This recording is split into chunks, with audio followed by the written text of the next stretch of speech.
Welcome to Penrose Learning, where we make understanding easy.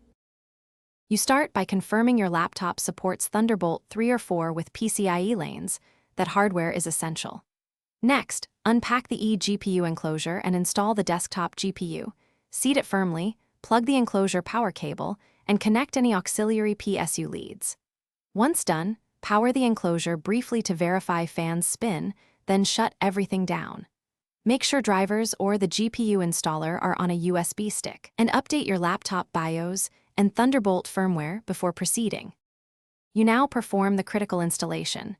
Mount the GPU in the eGPU enclosure and fasten screws so the board cannot shift. Plug the 6 or 8-pin PCIe power connectors from the enclosure PSU to the GPU, then close the case.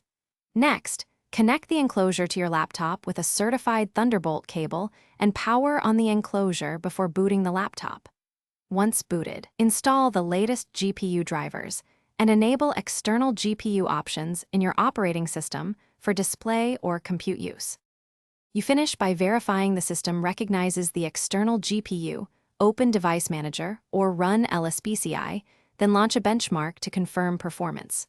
Once confirmed, optimize power and performance profiles, and select the external display or GPU assignment per app. If the GPU is not detected, first power down and reseat the card. Then try a different Thunderbolt cable and update the Thunderbolt drivers. Make sure to disable Secure Boot if the OS blocks unsigned drivers. These steps resolve. Thanks for watching. If this was helpful, leave a like and consider subscribing. See you next time.